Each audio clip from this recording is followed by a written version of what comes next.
Hello, my football friends. This is Darren Hayes of pigskindispatch.com. Welcome once again to the Pig Pen, your portal to positive football history. And welcome to another evening where we get to talk some great football. And it's a New York Giants 100 season.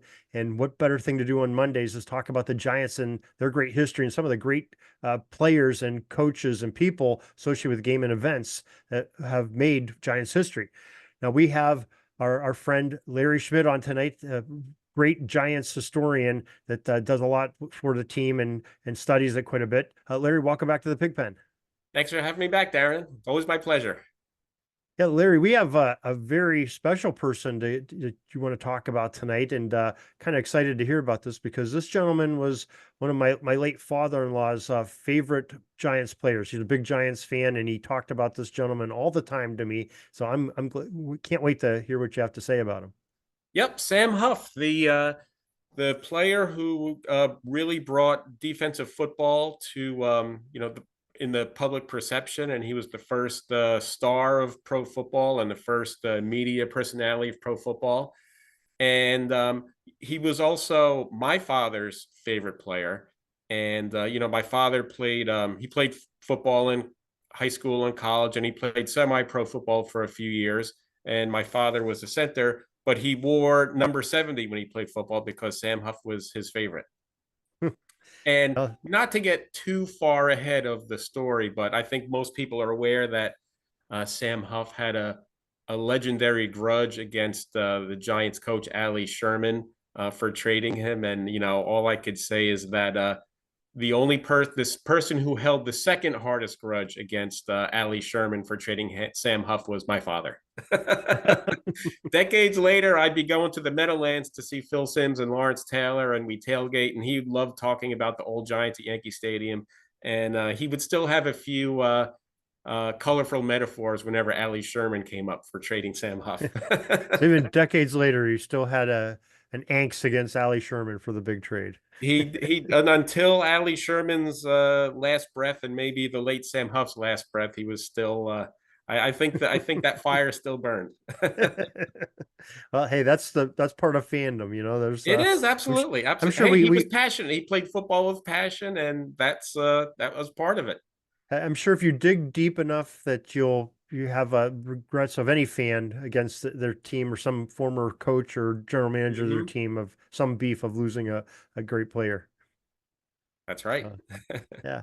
All right. So why don't you tell us a little bit about Sam Huff? Maybe start wherever you like in his story. Yeah, sure. So he was, Sam Huff was a very talented player in college. He played at West Virginia. He was a Mountaineer. He was a lineman. He was a guard. He was what was known as a middle guard on the defensive line, which I think today in the modern defenses we would recognize as a nose tackle. He also played some offensive guard, and the Giants drafted him in the third round, and he started camp, on the line. They were having, the Giants had a lot of good players on their defensive line. It was 1956, so they had just gotten Andy Robustelli from the Rams in a trade. They had drafted Jim Cabbage that year, but they had Dick Modzelewski. They had Rosie. So the Giants had a lot of good defensive linemen. They tried him at defensive tackle. They tried him at defensive end. He played some offensive guard. He was really frustrated. He was having a tough camp. And also, Don Chandler was new to the team that year, and I think they were bunkmates in training camp. The Giants' training camp was up in Vermont, and they were, they both just had it. They were frustrated. They didn't really think they had futures in pro football. So at night, they went AWOL and they jumped camp, and they were on their way to the local airport, and they were cut off en route by the one and only Vince Lombardi, who read them the riot act and not so many words, said, he encouraged them a little bit, said, you're talented, we value you. And then I think he kind of leaned into them a little bit and like, you're not quitting on me and you're getting back to camp. So they did come back and they both made the team. It took Huff a little while. He started out on special teams, and the Giants kind of noted him for him hustling down the field on kickoffs and punts. And he was, oftentimes he was the first guy making a tackle. And, everybody kind of marveled at his tackling ability. When he hit a guy, he didn't just, form tackle and drag, like he hit him with a pop and you could hear the pads. And, he was tackling guys with an exclamation point. And I think it was the second or the third game, the Giants starting middle linebacker Ray Beck was injured, and they put Huff in. And it was a game, it was at Cleveland against the Browns. And Paul Brown, being a tactician, he's a very cerebral coach who came up with all these great offensive schemes, and he was the forerunner of the West Coast offense and film study. He realized, okay, this guy in the middle of the Giants defense, which is pretty good. He's young, he's green. We're going to go right at him. But Sam Huff stood tall and held his own, and he finished the game with a whole bunch of tackles. And he was kind of like, he said in the paper after the game, it was a very funny quote where he said, I made a lot of tackles because they just kept running the ball right at me. But he was there, and he had it, and that was it. The middle linebacker position became his, and the Giants, they went on, they won the world championship that year in Yankee Stadium, and the rest is history.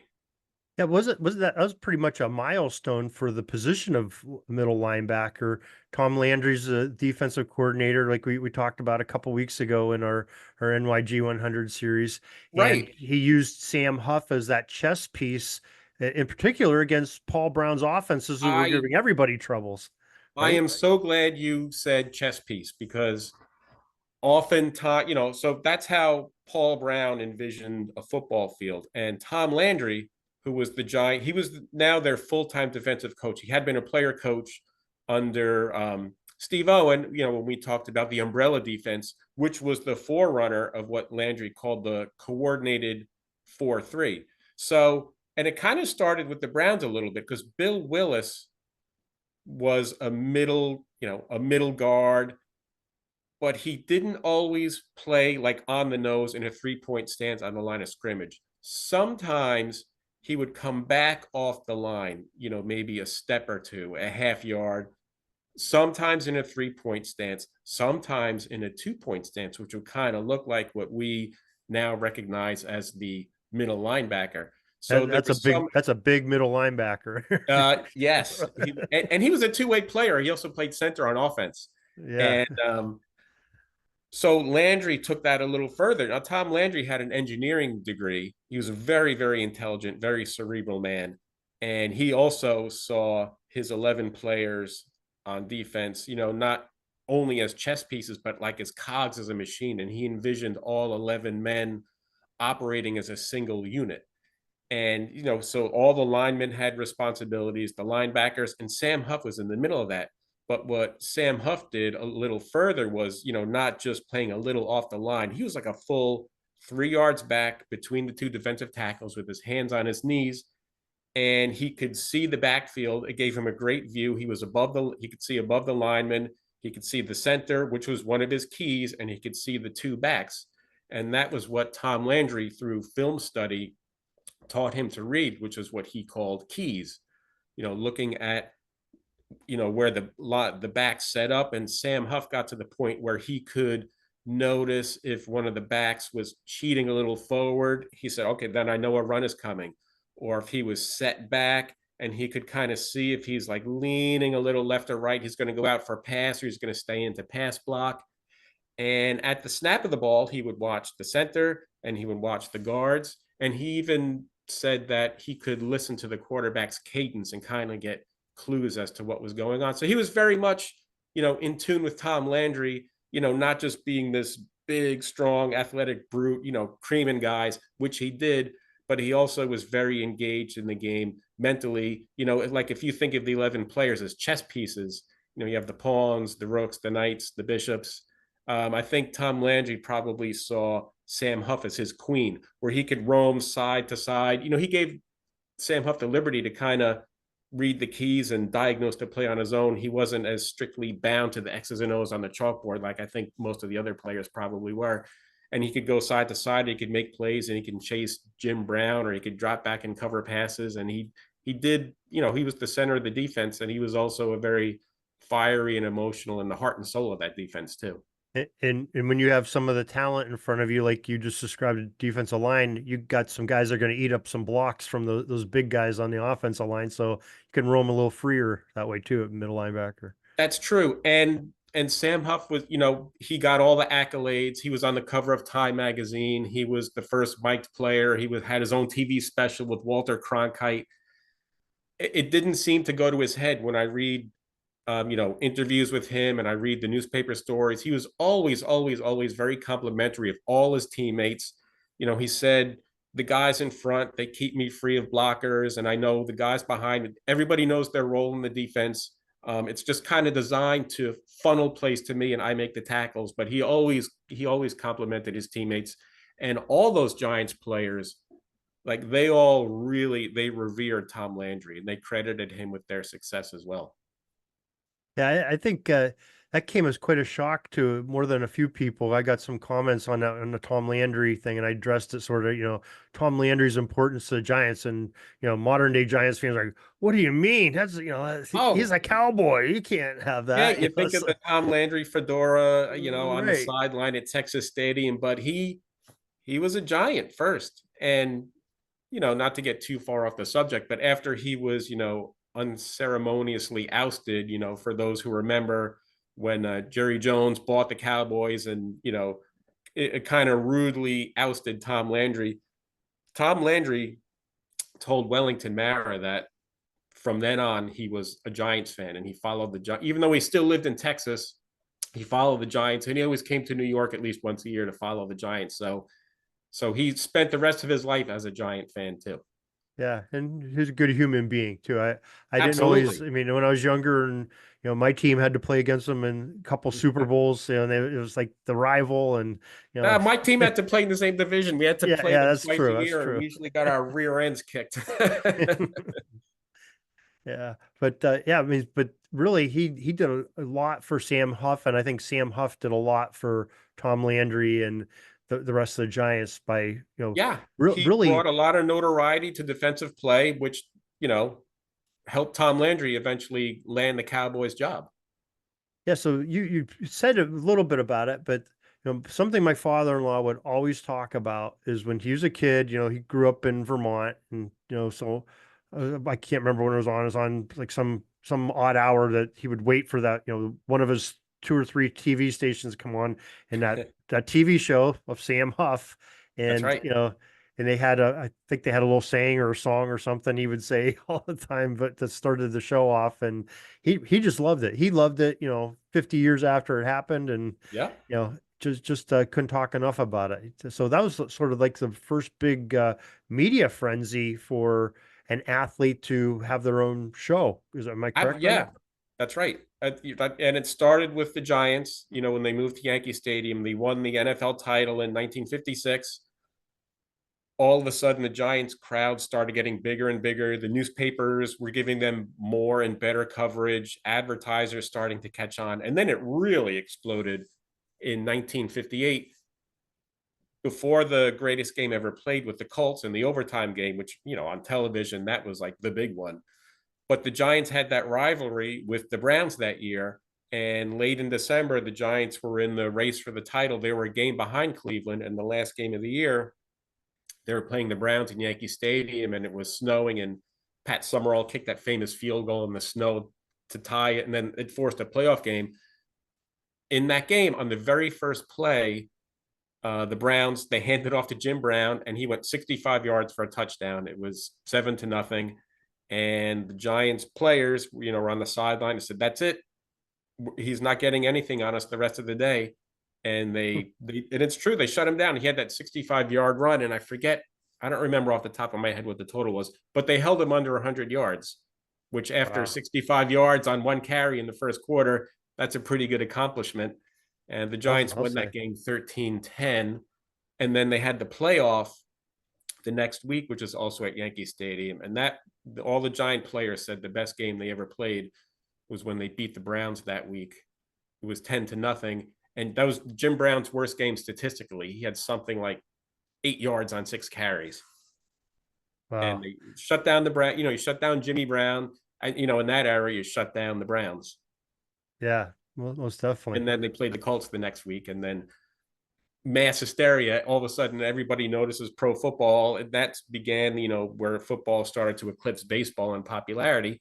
Then the next year, 1959, the first professional football player is on the cover of Time magazine, and lo and behold, it's not Johnny Unitas, it's not Frank Gifford, it's Sam Huff, a linebacker. He's on the cover of Time magazine, and it's a good article. It's, has quotes with the Giants and Sam Huff, but it was also about the business of pro football and how it started to catch on with television.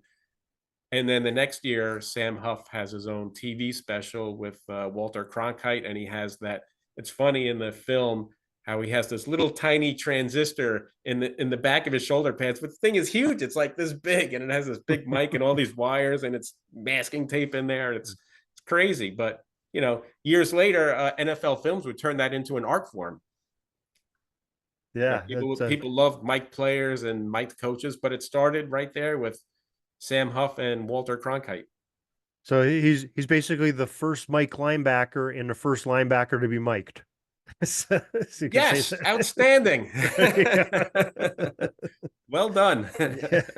You need to copyright that because someone's going to pinch it from you. I'm probably 50 years too late on that. Missed out on that one. But yeah, so just the phenomenon. So I guess like guys like Kelsey and Mahomes, being on every single commercial, it's on television, possibly one of the two's on them. They can probably go back and thank Sam Huff for sort of laying the groundwork for being pro athletes that are being paid sponsors of a product or whatever they're advertising or TV show. Yeah. It started in New York, because Madison Avenue started noticing, the Giants, and, I know Frank Gifford was probably the first because, he had done some work in Hollywood, and I think he was the first one to be in magazine ads. But then it was Charlie Connerly and Kyle wrote. Sam Huff was definitely the first defensive player to, receive that kind of acclaim and that kind of publicity. Yeah, I mean, we know what Gifford did. He went on to have a great television career. Monday Night Football, everybody thinks of Wide World of Sports. Did, and yeah, right, yeah. And Jim Brown ended up being in movies and things like that. So yeah, so it's kind of cool that the Sam Huff had his own TV show with his name in it. That's really cool. So he had so he's played, like you said, played in the greatest game ever played, which was. Really, it was a pretty good defensive battle between the Colts and the Giants. It was kind of a sloppy game. There were turnovers on both sides.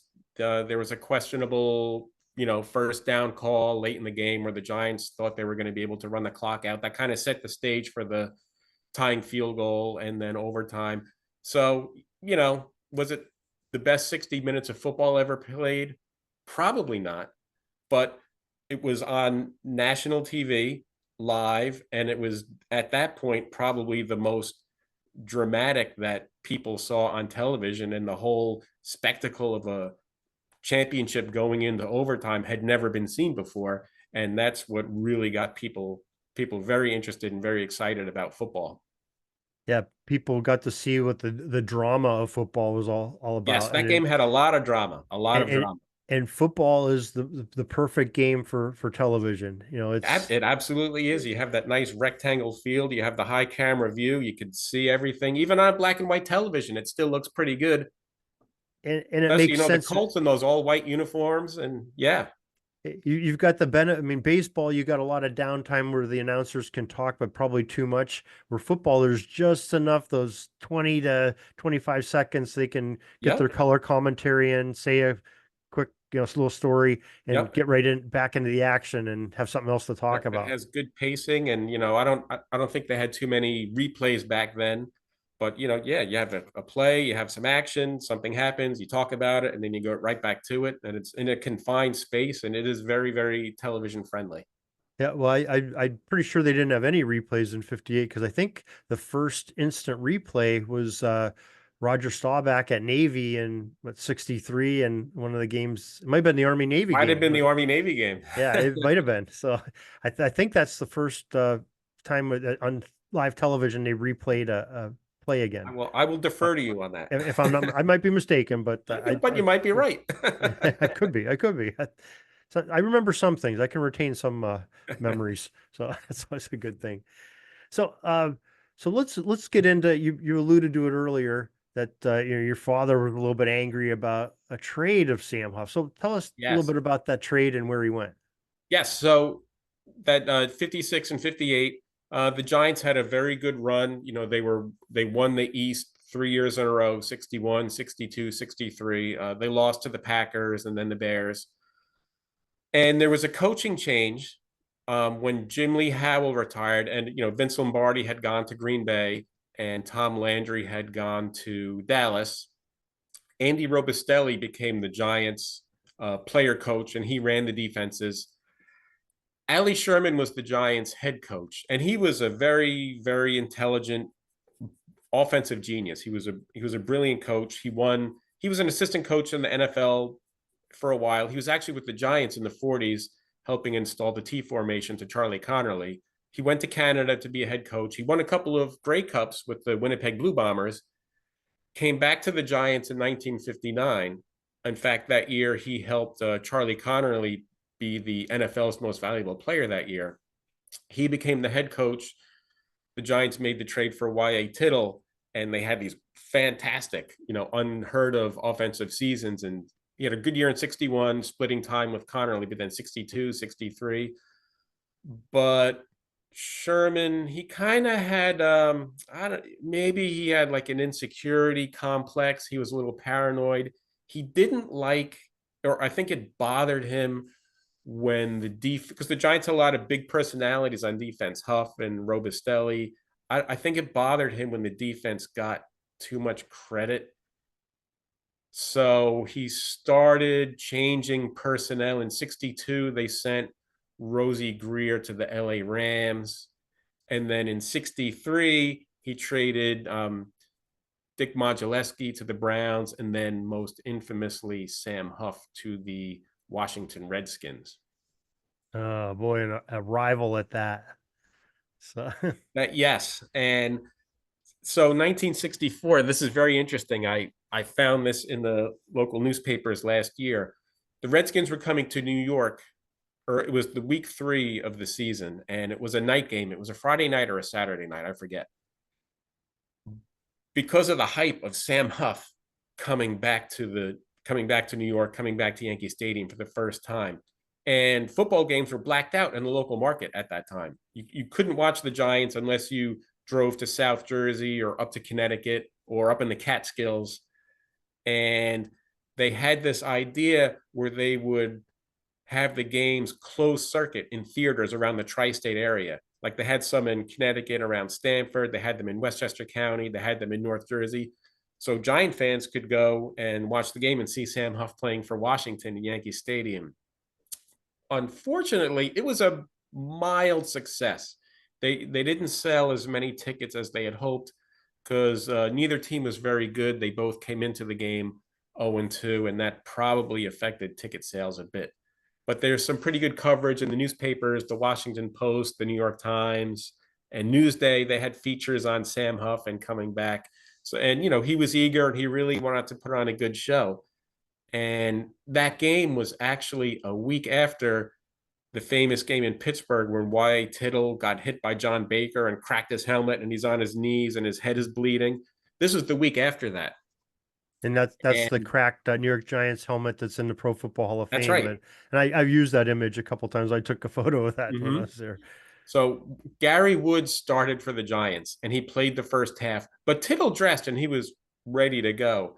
And actually, the Giants offense did nothing in the first half. They put Tittle in to start the second half.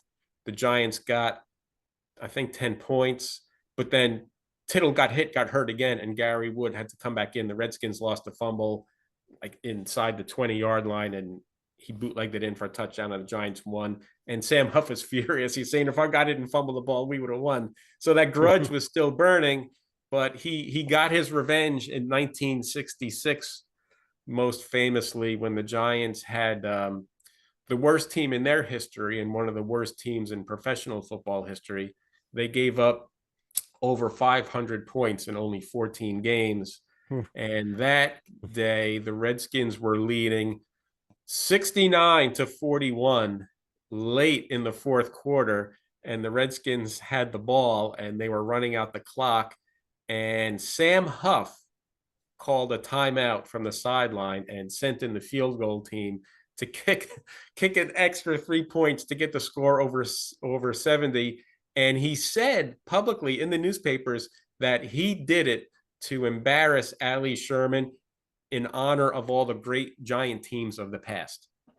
So even then, as a Redskin, he was still thinking about his some of his buddies in New York were still on the Giants. Jim Catcavage was still playing, and Jimmy Patton and some of his teammates were still active.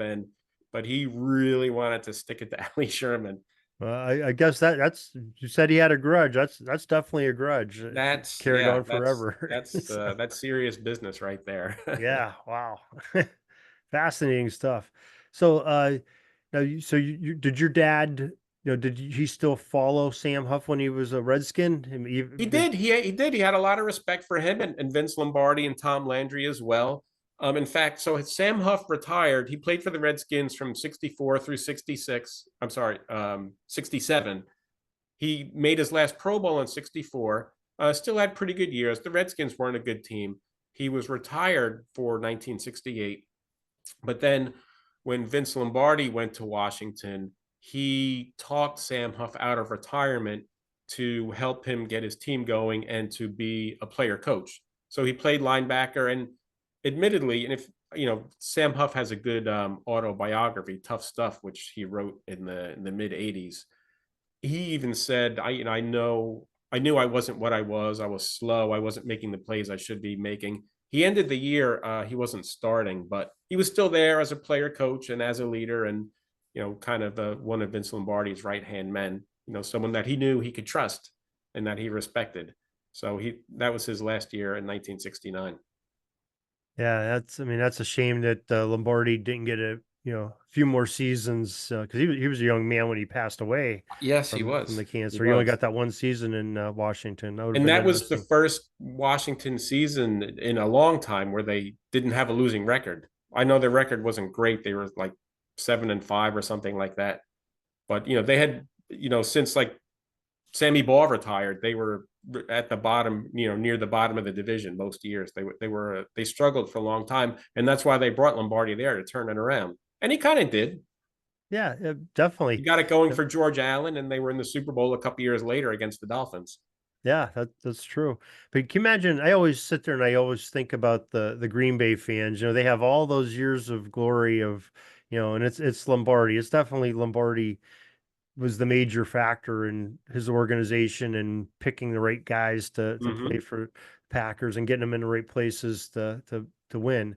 And it'd be like the equivalent of you know, Andy Reid leaving Kansas City to go to some, team that's, perennial, not winning very much lately, Yep. and They have some Kansas pretty City good fans years, are but like they going, never "Hey, we quite still got got all over our the hump. players, what's going on here?" Yeah. That had to be crazy.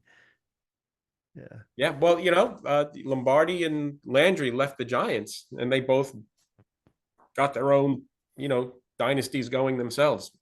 Lombardi in Green Bay, and Landry was in Dallas for over 20 years. They were in a lot of super. They were a little bit like the '50s and early '60s Giants. They made a lot of Super Bowls, but they lost a lot of them too. The Giants, they played in 6 NFL championship games in 8 years, but they only won the first one in '56. They lost to the Colts in '58 and '59. They lost to the Packers in '61 and '62, and they lost to the Bears in '63. And other than the '61 game where the Green Bay kicked their rear ends, a lot of them were close games. And you look back and it's oh, woulda, coulda, shoulda, a break here, because they were mostly close games. An overtime game Ice in the fourth bowls and quarter, and they drop a pass in Wrigley Field, and it's like, if I catch that one touchdown, we win. And so there was a lot of good seasons, a little bit of frustration. I think they're a little bittersweet. yeah. But yeah, just that probably the epic moment they meet as coaches, Lombardi and Landry is the Ice Bowl, which Right. Two it's years one in a of row. yeah. The So, year before, too, they played in Dallas. but the Ice Bowl, it's probably one of the Yep, if not as iconic as the greatest game ever played, the '58 championship. It's got to be right there with it, definitely. Probably the from most famous game of the '60s. yeah, most definitely. So So Bart in Starr having those sneaked two guys right over involved, Forrest Gregg.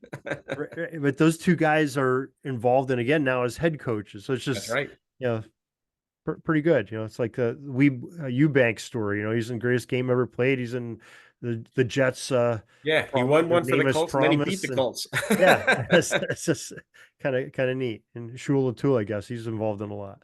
That's But right. yeah, You stick around long enough, you yeah, can stick it to absolutely. your former team. Absolutely. But I think it's kind of neat that Lombardi, remembered Huff and even, a year or two after he retires and he didn't coach him as a Redskin. He coached him as a Giant. He's does his own thing for, a decade in Green Bay and then remembers Huff, hey, come on back and help me. That's a true testament to a warrior and say, hey, okay, I know you're not, your same self. You're not your young man, Sam Huff anymore, but Yep.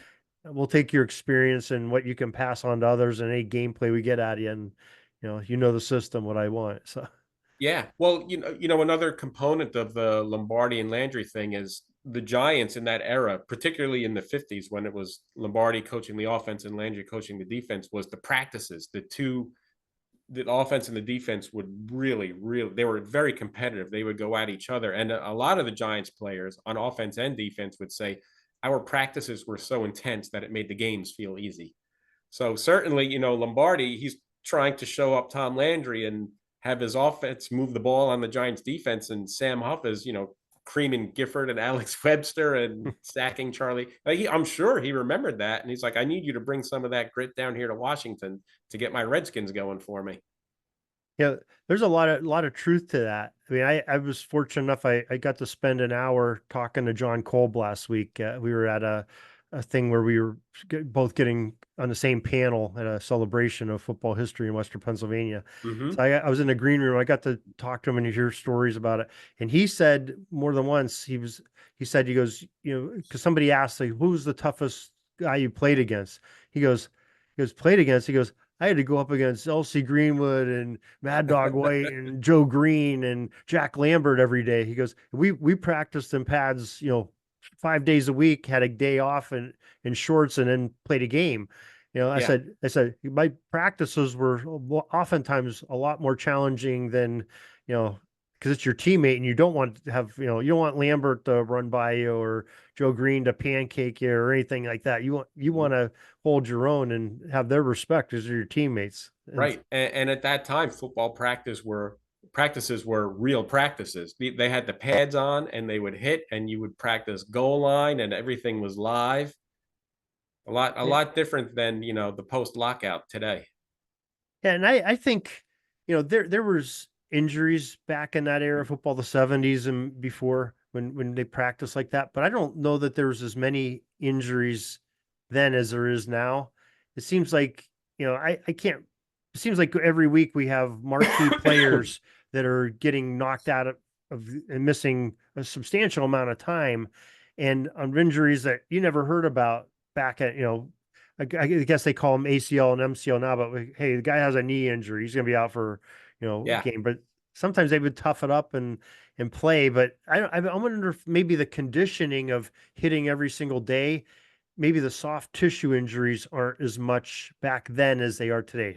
What do you think We've about that? talked about this before, and I agree with you so much. And I think there's two parts of it. And yes, players are not as conditioned for contact now as they were because they don't do it in training camp. They don't do it in practices. They don't do it during the week between games or very little. I also think when pro football in the 90s, it really became a full-time year-round job. And, the OTAs I think players overtrained.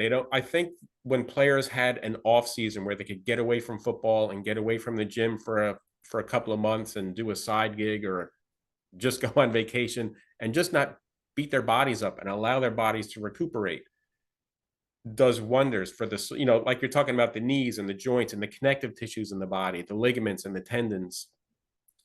I think they need recovery time and they need to do other things besides, lift weights and, do high impact, things like yoga and stuff, stretching and, other low impact activities to help their soft tissues, the muscles or and the connective tissues. or even go back to the game that was formed for training football players during the winter, basketball. That's what basketball really came Yeah, out of. They wanted to have 5-on-5 so the 11 players on the college teams could stay yep, in shape during the winter. So I thought it was a great yeah. game for it. So Yeah, I'm the happy that. Giants used to have an off-season basketball team. I saw them. They would come to, my local high school. I went and saw them a couple of times. Yeah, the Steelers had one too. They would be up here, and the Browns had one. They'd come through, and Hmm. yeah, that was kind of neat to see Yeah, them you playing a could watch different sport. professional football players go against your teachers. It was a blast. Right? Yeah, yeah. Watch one of your teachers get decked by an Get offensive dunked on lineman by in a the 300 NFL. pound Yeah, lineman. right. Yeah. Take that for giving us homework, teach. Yeah, Hmm. so yeah, some pretty cool stuff. Well, Larry, really appreciate you coming on here and sharing the Giants' history like you have a few times before, and just tonight, talking about Sam Huff and bringing some of the special things, your father's connection to him, and the history of the man and how he played the game and some of the things he was famous for. So we really appreciate you, and thank you for that. Thank you. Thanks for having me. It's always a pleasure. Yeah, do you have anything coming up on any projects coming up that people can look out for? Nothing big right now, at the Gridiron Uniform Database. It's just all about keeping up with the current season. I'm very busy in that. And I'll come up with an off-season deep dive project for Big Blue Interactive at some point. And it'll take some time to dig into that. I got a lot of things going on right now, and when I get my off season, I'll focus on something. Yeah, you've got to be worried about what the Houston Texans were wearing, those crazy uniforms they were wearing last weekend at the, the new logos and everything else Those going on. uniforms the Giants wore on opening day were beautiful. Those 1933, the red, they look like the Oh yeah, Montreal Canadiens with the wing helmet. Like yeah, that's, I mean, I love that. Everybody wears like these all black uniforms. It's like, it's not even interesting when half the league does it. It's just, I don't know. I'm not a fan. I yeah. love throwbacks. Like when teams throw back, like the Bears and the Steelers wore the Bumblebee I jerseys. love the I love that bumblebees. stuff. Yeah, It's like they're so ugly they're cool. the Packers wearing that like baby shit brown Yeah, they've pants worn a and few different yeah, ones. I think all that stuff is, yeah, the Houston Texans obviously can't throw back to the 1940s. They weren't right. around then, but they could go for the Houston. I know there's a thing between them and the Tennessee Titans about who owns the Houston Oilers look. Is it the city of Houston or is it the Titans? But Yeah, because I know the University of Houston wore Oiler style throwbacks and the NFL didn't like it and they tried to sue them. but I maybe don't know. they That's could just maybe they could steal, some Kansas City Thunder and wear the Dallas Texans, right. state of Texas on the side of their helmet or something. That'd be Yeah. cool. Anything other than all black, just please. The all Yeah, black is just it's the Eagles and the Ravens and like half the league does all black. It's lame. yeah, I agree. I agree. Especially when my team wears black a lot of But times. they've always worn black. Yeah, It's you're right. okay You're for the right. Steelers to wear black. It's okay for the Raiders to wear black. They've always worn black. The Jets and the Eagles are green. What are they doing? Yeah, yeah. I tell you what, one throwback I really like. I like the Chicago Bears throwbacks with They're the fantastic. yeah, They're those are they're those are awesome. outstanding. They are. Yeah. They And they and the Giants should get together with their 1930s uniforms. It would be like Bronco Nagurski going against Mel Hein. That would be outstanding. yeah. Well, did you see to get off of pro football for a little bit, did you see the throwbacks that University of Illinois is wearing this year, the helmets? I I did. mean, those are really cool. The hand They painted are. helmets that look like they're leather and yeah, I Yep. thought that was really original. That was really neat. Yes. Yeah. Yeah. Yeah. I'm a big fan. Yeah, me too. Well, Larry, I thank you very much again for sharing the history and even though we talk about some college football and some uniforms even in it, so appreciate you and And anything football related, I'm happy to talk about. okay, and we're gonna take you up on that and talk some more episodes here in the near future. So thanks, Larry. Thank you.